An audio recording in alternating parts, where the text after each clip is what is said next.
냉소적인 사람처럼 매력 없는 사람은 없습니다. 왜냐하면 냉소적인 사람은 자기 중심으로 세상을 바라보기 때문에 그렇습니다. 냉소적인 사람은 자기 자신을 제외한 모든 사람을 비판합니다. 그리고 비판의 대상에는 하나님까지 포함하게 됩니다. 그리고 냉소적인 사람은 하나님까지 비판하고 마음에 들지 않아 하기 때문에 그 어느 것도 감사한 것이 없습니다. 많은 사람에게 상처를 줄 수밖에 없습니다. 그래서 우리가 아무리 상황이 좋지 않아도, 우리가 사는 게 힘들어도 절대 냉소적이 되어서는 안 되는 겁니다. 냉소적인 시각을 가지면, 냉소적인 마음을 가지면 우리 인생이 망가지기 때문이고, 그렇게 해서 굉장히 불행한 인생을 살아가게 되기 때문에 그렇습니다. 그래서 우리가 아무리 큰 고난이 와도 감사한 마음으로 살아야 되는 겁니다. 고난 중에서도 하나님께서 나를 지키신다는 마음으로 살아야 되고, 고난이 아무리 가득해도 지금도 하나님께서 나에게 베풀어 주시고 앞으로도 나를 인도해 주실 것이라는 믿음으로 살아야 되는 겁니다. 내가 가진 모든 것이 하나님의 선물이라는 마음으로 살아야 됩니다. 이렇게 해서 우리는 고난 중에서 어떻게 해서라도 우리의 마음을 지켜내야 되는 겁니다. 그런데 우리도 잘 알고 있습니다. 고난 중에 우리 마음 지키는 거 결코 쉽지 않습니다. 어려운 겁니다. 누가 냉소적이 되고 싶어서 냉소적이 됩니까? 삶이 어려우니까 자연히 냉소적으로 되는 것 아닙니까? 내가 할 수 있는 거 다 해봤는데 실패하니까, 인생이 내 마음 같지 않으니까 냉소적이 되는 겁니다.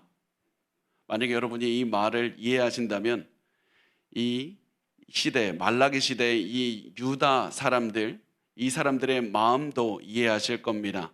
왜냐하면 이 시대 사람들, 말라기 시대에 살았던 그 사람들도 냉소적이었기 때문에 그렇습니다. 이 사람들도 주어진 환경에 살 수 있는 것은 다 해봤습니다. 하나님의 뜻을 따르기 위해서 최선을 다했습니다. 이들은 처음에 바벨론의 포로로 잡혀가 있었는데, 그 이유가 우리가 죄를 지었기 때문이다. 하나님께 죄를 지었기 때문에 우리가 이렇게 벌을 받은 것이다. 바벨론이 와서 예루살렘을 파괴하고 우리가 포로로 잡혀 있는 이유가 다 하나님의 백성들이 죄를 지었기 때문이다. 그래서 이들은 결심했습니다. 우리가 예루살렘으로 돌아가서 성전을 짓고 제사를 드리면 하나님께서 우리에게 복을 주실 것이다. 우리가 예루살렘으로 돌아가서 하나님을 제대로 섬기면 하나님 우리에게 돈도 주실 것이고 명예와 권력도 주실 것이다. 다 주실 것이다. 그리고 이들은 실제로 하나님께서 돌아갈 수 있는 기회를 주셨을 때 예루살렘으로 돌아왔고, 예루살렘에 성전도 지었고 거기서 제사도 드렸습니다. 자신이 할 수 있는 모든 것을 했습니다. 그런데 문제는 아무리 제사를 드려도 하나님이 복을 주시지는 않는다는 것이었습니다. 아무리 기다려도 복이 오질 않았습니다. 오히려 극심한 이 생활고에 시달리게 됐고, 이 주변 민족들은 계속해서 괴롭히고 또 괴롭히고 또 괴롭혔습니다. 시간이 지날수록 문제는 더 커져가기만 했습니다.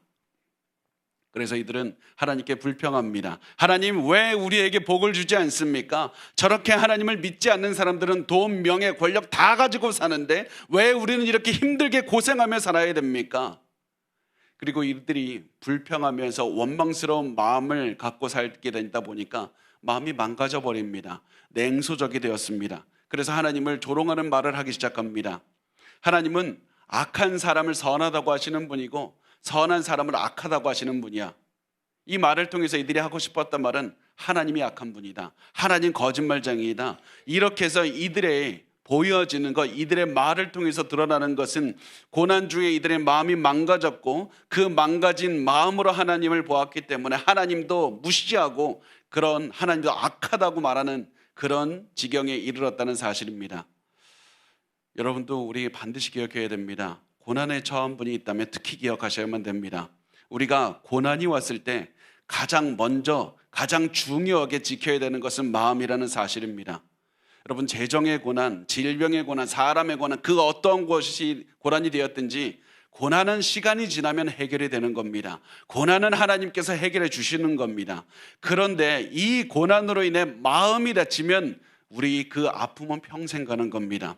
이 마음이 다치면 이 마음의 괴로움으로 인해서 여러분은 평생 고생할 것이고 이 마음의 아픔을 여러분을 평생 괴롭힐 겁니다. 그래서 고난 중에 어떻게 해서든지 우리가 지켜야 되는 것은 우리의 마음이고, 우리의 마음을 지켜서 평생 하나님을 사랑하고 하나님을 감사하는 마음으로 우리의 삶을 살아내야 된다는 겁니다. 우리의 고난 중에 가장 지켜야 될 것은 감사하는 마음입니다.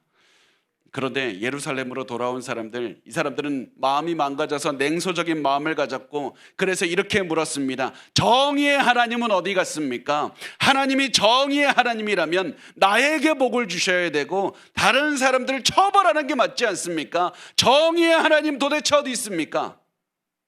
이런 사람들의 질문에 하나님께서는 말라기 선지자를 보내서 이렇게 말씀을 하셨습니다. 말라기 2장 17절 말씀 우리 같이 읽겠습니다. 시작. 너희가 말로 여호와를 괴롭게 하고도 이르기를 우리가 어떻게 여호와를 괴롭혀 드렸나이까 하는도다. 이는 너희가 말하기를 모든 악을 행하는 자는 여호와의 눈에 좋게 보이며 그에게 기쁨이 된다 하며, 또 말하기를 정의의 하나님이 어디 계시냐 함이니라. 말라기 선지자는 말합니다. 너희가 하나님을 괴롭게 하고 있다. 여기서 괴롭게 한다는 말은 히브리어 그 원어를 보면 의미가 하루 종일 노동을 강도 높게 해서 몸이 지치게 되는 것을 말하는 겁니다. 너희가 하나님을 힘들게 해서 하나님이 너무 지쳤다라는 표현을 합니다. 사람들은 그 말을 듣고 질문했습니다. 우리가 언제 하나님을 지치게 했습니까? 우리가 무슨 잘못을 했길래 하나님이 지쳤다는 말입니까? 우리 지금까지 열심히 살았습니다.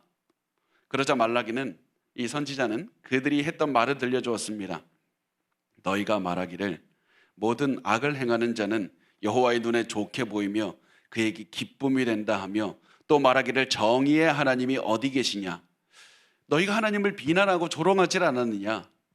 이들의 말을 통해서 하나님이 드러내셨던 것은 단순히 이들이 했던 말이 아니라 이들의 가슴 속에 있었던, 이들의 깊은 곳에 있었던 마음이었습니다. 이들의 잘못된 마음을 드러내신 겁니다. 왜냐하면 이 잘못된 마음에서 잘못된 말이 나오기 때문에 그렇습니다. 그리고 이들의 마음을 통해서 이들의 잘못된 삶을 살고 있다는 것도 드러내신 겁니다. 실제로 이들은 굉장히 잘못된 인생을 살고 있었습니다. 이들은 잘 살고 있다고 생각했지만 이들은 엄청나게 잘못 살고 있었습니다. 이 사람들이 하나님의 복을 받고 싶다면 하나님의 뜻에 따라서 살았어야만 되는데 하나님의 뜻을 어기고 살았습니다. 부인과 이혼한 다음에 우상을 숭배하는 이방 여자들과 결혼을 했습니다. 흠이 있는 짐승을 하나님께 제물로 드렸습니다. 그리고 하나님께 드려야 되는 제물을 빼돌렸습니다. 그리고서는 하나님 섬기기 너무 어렵다, 하나님 섬기는 거 왜 이렇게 어렵냐고 불평했습니다. 이 사람들은 하나님께 복이 아니라 처벌받는 게 당연했습니다. 그래서 이들이 해야 됐던 것은, 이들의 삶을 보면서 해야 됐던 것은 하나님께 불평하면서 정의의 하나님이 어디 있습니까? 하나님 빨리 오셔서 우리를 구해 주십시오, 이 말이 아니었습니다. 이들이 했어야 됐던 말은 회개였습니다. 하나님, 정의가 실현된다면 나는 죽어야 당연한 겁니다. 나 심판받을 수밖에 없습니다. 그래서 하나님, 나를 불쌍히 여겨주십시오, 내 죄를 용서해달라고 그런 기도를 드렸어야만 됐습니다. 그런데 이들은 그것을 몰랐습니다. 계속해서 하나님께 정의를 요구했습니다. 그런데 놀라운 것은 하나님께서 자비가 많으시고 은혜가 많으신 분이라는 사실입니다. 하나님은 이들을 불쌍히 여겨주셨고 이들이 받아야 되는, 이들에게 가장 필요한 응답을 주셨습니다. 그것이 말라기서 3장 1절의 말씀입니다. 우리 같이 읽도록 하겠습니다. 시작. 만군의 여호와가 이르노라, 보라, 내가 내 사자를 보내리니 그가 내 앞에서 길을 준비할 것이요, 또 너희가 구하는 바 주가 갑자기 그의 성전에 임하시리니 곧 너희가 사모하는 바 언약의 사자가 임하실 것이라. 아멘. 이 말씀은 조금 있으면 하나님께서 일하실 것이라는 뜻입니다. 조금 있으면 하나님의 말씀을 전하는 메신저를 먼저 보내실 것이고 그 다음에 하나님께서 직접 오실 것이다. 하나님은 아무도 예상하지 못한 때 나타나셔서 성전으로 가셔서 성전에서 왕으로 세상을 통치하실 것이다. 이 말씀을 하신 다음에 실제로 어느 정도의 시간이 지난 다음에 하나님이 약속하신 대로 세례 요한이 먼저 왔고 그 다음에 예수님이 오신 겁니다. 하나님이신 예수님께서 오셨습니다. 그 사람들은 이해할 수가 없었습니다. 정의를 원하는 사람들에게 왜 예수님으로 답을 하셨습니까? 정의를 원하는 사람들에게 정의를 내려서 심판을 줘서 죽이는 게 당연했는데 왜 하나님께서 정의를 원하는 사람들에게, 정의의 하나님이 어디 있냐고 묻는 사람들에게 왜 예수로 대답을 하십니까? 그 이유는 하나님께서 이들에게 복을 주기를 원하셨기 때문입니다.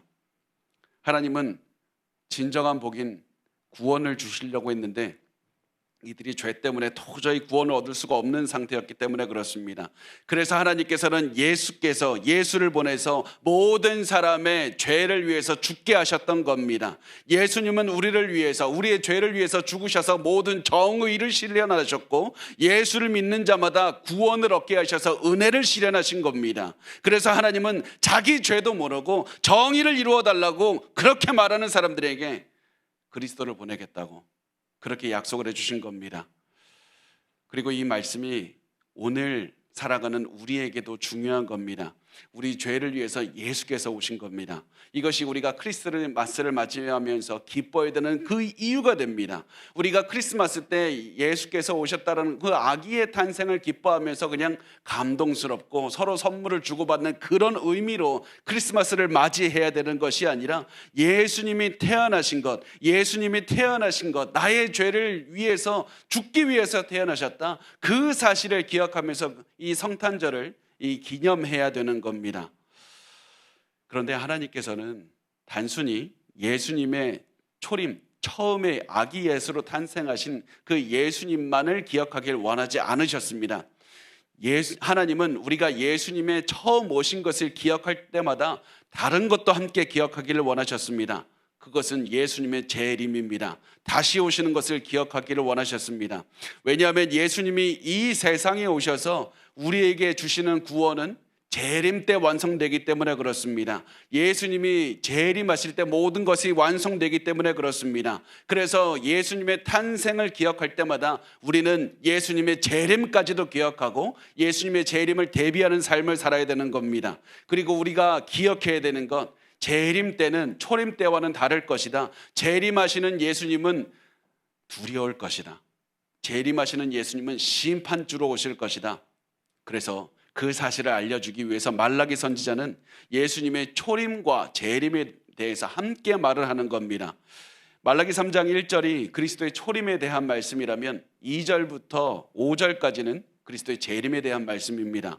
그래서 이제부터 그리스도의 재림에 대한 말씀을 하기 시작합니다. 2절에는 이렇게 말씀을 합니다. 그가 임하시는 날을 누가 능히 당하며 그가 나타내는 때에 누가 능히 서리요. 그는 금을 연단하는 자의 불과 표백하는 자의 잿물과 같을 것이라.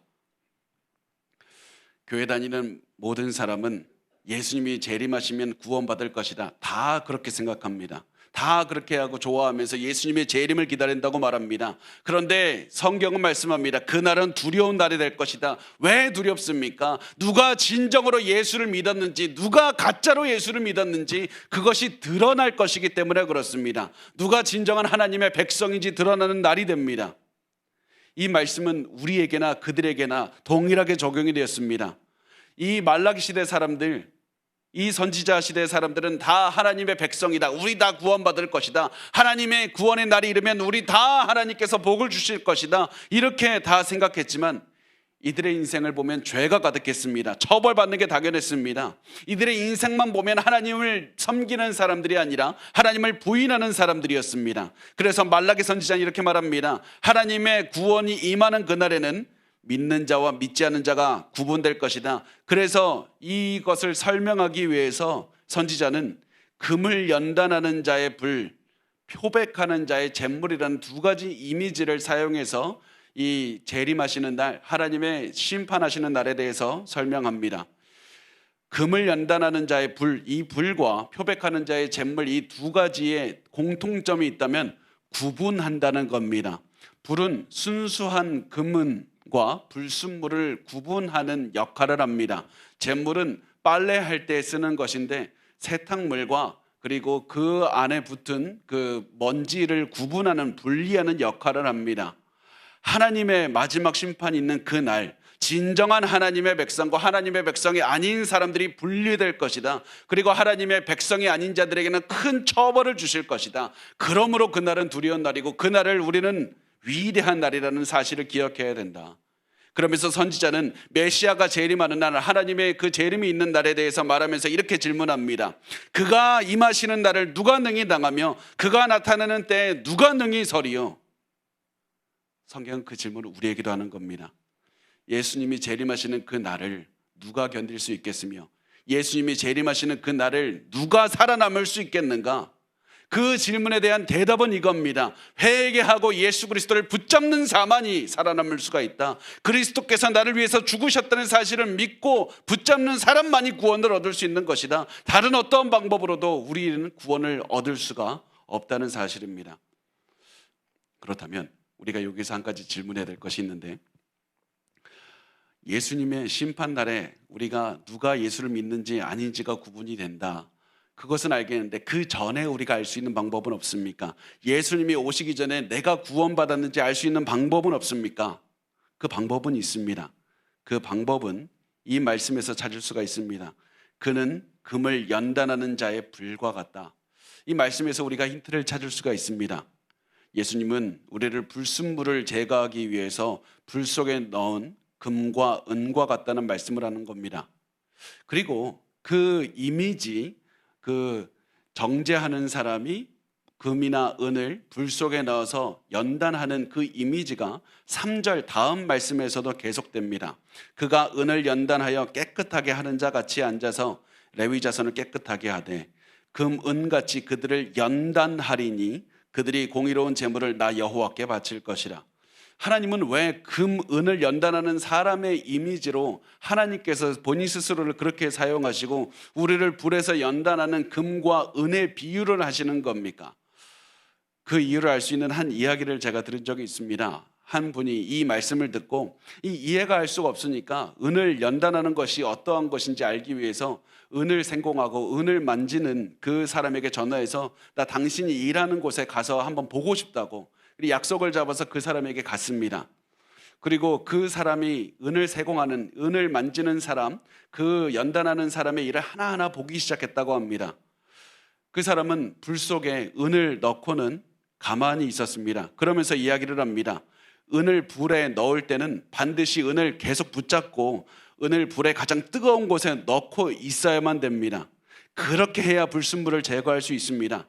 그래서 이 은이 불 속에 들어갔을 때 계속해서 붙잡고 있어야 된다고, 가장 뜨거운 곳에 넣고 있어야 된다고 말을 합니다. 게다가 은이 불 속에 들어가 있을 때는 은을 계속 붙잡고 있어야 될 뿐만 아니라 은을 계속해서 바라보고 있어야 된다고, 눈을 한시라도 떼어서는 안 된다고 말을 했습니다. 왜냐하면 은을 너무 오래 두면 은이 손상해 가기 때문에 그렇다는 겁니다. 이 사람은 그 말을 듣고 생각했습니다. 하나님께서는 고난 중에서도 우리를 붙잡고 계신 것이다. 우리가 뜨거운 고난 중에 있어도 하나님께서는 우리를 계속해서 붙잡고 계시고 우리를 바라보고 계신다. 그런 생각을 하다가 갑자기 질문이 들어서 이 질문을 했습니다. 그렇다면 은의 불순물이 완전히 제거되었다는 것은 어떻게 할 수 있습니까? 그러자 그 사람은 대답했습니다. 굉장히 쉽습니다. 그 은에 내 얼굴이 보이면 됩니다. 하나님께서는 우리에게 불과 같은 고난을 통해서 우리가 예수 얼굴 닮아가게 하시려는 겁니다. 시련의 목적은 우리를 고통을 주는 것이 아니라 예수의 얼굴을 닮아가고 예수의 성품을 닮아가고 예수의 모습을 갖게 하는 겁니다. 그래서 예수님이 재림하시면 우리를 알아보시는 겁니다. 예수님이 재림하시면 우리가 예수 그리스도를 닮은 그 모습을 보시고 예수님께 속한 자라는 것을 아시는 겁니다. 그래서 그날은 기쁜 것이고, 그래서 그 날이 오면 예수를 닮은 모든 사람들이 모여서 다 예수님께 경배와 찬양을 올려드리는 겁니다.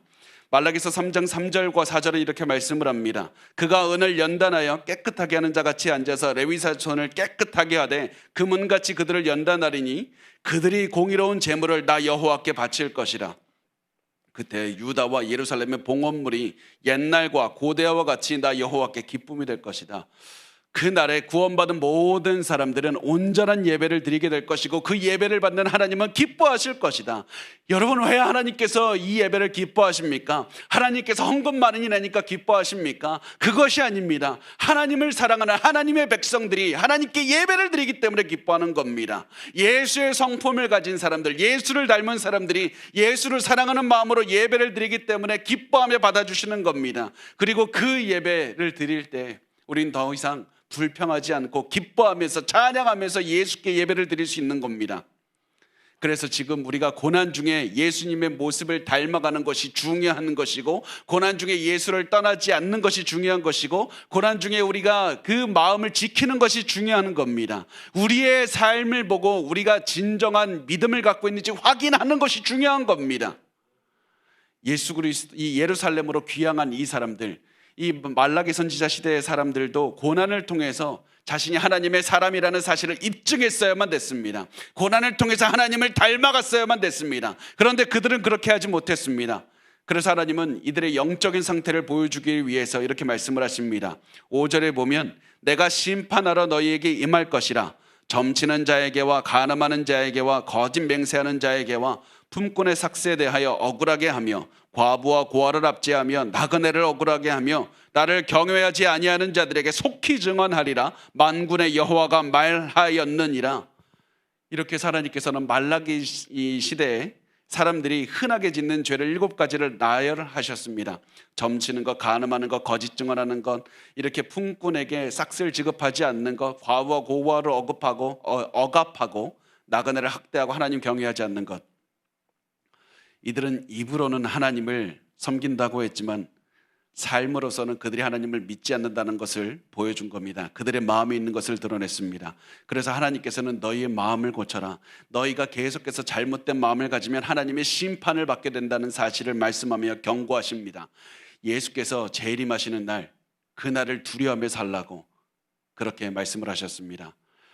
여러분, 우리도 변해야 됩니다. 우리도 단순히 예수를 믿는다고 입으로만 고백하는 것이 중요한 것이 아니라 우리의 삶에 맺히는 열매가 중요한 겁니다. 열매를 통해서 우리가 예수를 믿는다는 믿음을 갖고 있다는 사실을 보여주셔야 되고 확인하셔야만 되는 겁니다. 그 마음으로 재림을 기다리셔야만 됩니다. 그렇다면 우리가 그 재림을 기다릴 때까지 진정으로 그리스도를 믿고 있는지, 우리가 구원받은 성도인지 확인하는 방법, 우리가 2가지만 간단하게 나누어 보도록 하겠습니다. 첫 번째가 무엇이냐면 교회 밖에서도 예수를 드러내는 겁니다. 교회 밖에서 예수를 드러내셔야만 됩니다. 제가 너무나도 자주 느끼는 게 뭐냐면, 많은 분들이 교회 안에서는 가장 선하게 행동한다는 겁니다. 백화점에서는 가장 돈이 많게 행동을 하고요, 직장에서는 가장 능력이 있는 것처럼 행동하고, 교회에서는 가장 선하게 행동합니다. 그런데 우리의 진짜 모습은 우리가 가장 선하게 행동하는 그런 가장 무도회와 같은 그런 모습을 할 때 드러나는 것이 아니라 우리가 가장 스트레스 받는 곳에서 드러나는 겁니다. 우리를 가장 힘들게 하는 사람들이 있는 곳에서 드러나는 겁니다. 그래서 여러분이 예수님을 믿는 믿음이 드러나야 되는 곳은 어디냐면 여러분의 직장이 되어야 되고 여러분의 사업장이 되어야 되고 여러분의 가정이 되어야 되는 겁니다. 우리를 가장 힘들게 하는 그 사람이 있는 그곳에서 여러분의 진짜 얼굴을 드러내며 그때 바로 사랑의 얼굴, 예수 닮는 얼굴을 보여주시면서 여러분의 구원받았다는 그 믿음을 확인하셔야만 됩니다. 2번째, 고난 중에 예수님을 닮아가야만 됩니다. 많은 분들이 고난을 당하는 시간을 죄를 지어도 괜찮은 시간으로 생각을 합니다. 내가 이 정도 죄를 지어도 하나님도 인정해 주실 것이라고, 이해해 주실 것이라고 생각합니다. 그렇지만 우리가 앞에서 나눈 것처럼 고난은, 하나님께서 우리에게 고난을 허락하신 이유는 우리가 하나님을 닮아가게 하기 위해서 그런 겁니다. 우리가 구원받았다는 증거를 확인하기 위해서 그런 겁니다. 그래서 우리가 고난 당할 때 믿음을 버리지 않고 우리의 마음을 더욱더 예수 닮기 위해서 노력하며 그렇게 살아가야 되는 겁니다. 여러분, 분명히 세상 사는 거 어려울 겁니다. 이들이 살았던 것처럼 우리의 삶도 너무나도 어려울 겁니다. 마음이 망가지는 것이 당연합니다. 냉소적인 반항을 보이는 것이 당연한 때에 살고 있습니다. 그러나 우리는 이런 때에도 예수 그리스도를 닮을 수 있다는 사실을 확신할 수 있습니다. 왜냐하면 성령께서 우리 안에 계시기 때문이고 성령께서 우리를 그리스도를 닮게 해주실 것이기 때문에 그렇습니다. 모든 세상을 이기신 성령께서 우리 함께 하실 것이기 때문에 그렇습니다. 그래서 여러분이 처한 상황이 어떠하든지 예수를 닮아가시고 여러분의 삶 속에서 예수 그리스도를 드러내시며 내가 예수 믿는 열매를 맺는 것을 볼 때마다 나 구원받았다고 기뻐하면서 하나님께 감격의 예배를 매일매일 드리는 삶을 살면서 그리스도를 준비하고 그리스도의 재림을 기다리는 그런 삶을 매일 사셨으면 좋겠습니다. 우리 그렇게 예수님 재림하실 때까지 우리가 구원받았다는 사실을 매일매일 증명하면서 살아내는 그런 삶을 사시기 바랍니다.